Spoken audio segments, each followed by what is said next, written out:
welcome back. If the cool weather has you rushing inside to take in a movie, then there's one that's heating up the big screen. ABC Columbia's movie reviewer Matt Perrone tells us if he thinks this sequel could be catching fire with audiences. Welcome to a holiday week.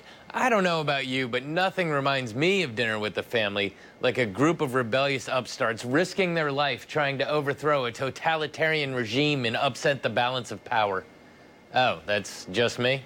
Well, anyway, that mental image ties in perfectly with this past weekend's clear box office winner. So, did the conclusion of the Hunger Games saga warrant the cash expenditure?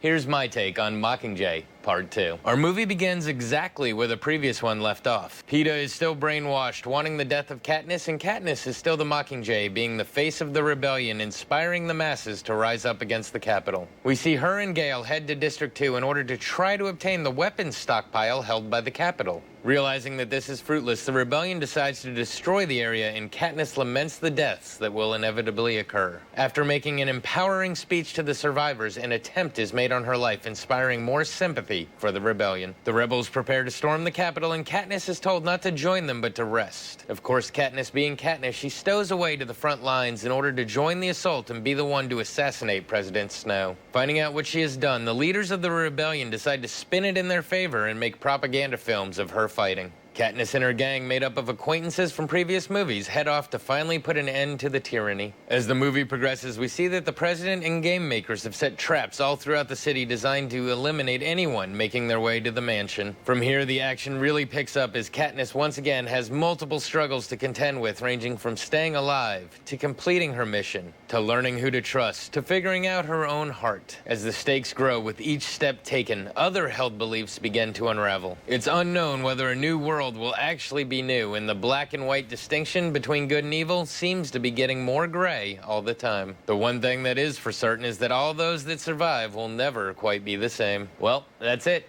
The Hunger Games are over. I've mentioned it before, but I will say it again. I have not read the books that these movies are based on, so I have no dog in the fight of why wasn't this in the movie, or that's completely different than the way it was written in the books. My opinions are based solely on the movie. My first suggestion is this: do not get too attached to any of the characters. That should go without saying, though, being this is the concluding film in a saga about fight to the death. There are parts of the movie that drag, but the new traps are very exciting and make for fun visuals.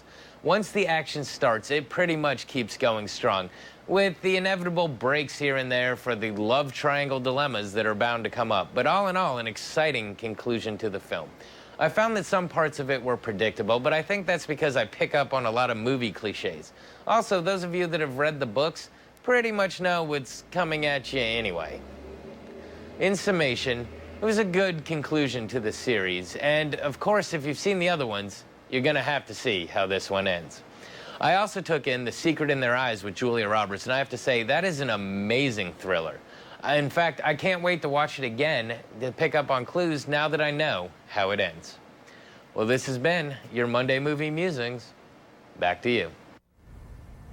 Okay. Yeah, well, I'm glad Matt didn't give us any spoiler alerts, because they're both films I want to see. Right, absolutely. That first one has a great cast as well. We have one last look at your forecast. Next, live from Main and Gervais.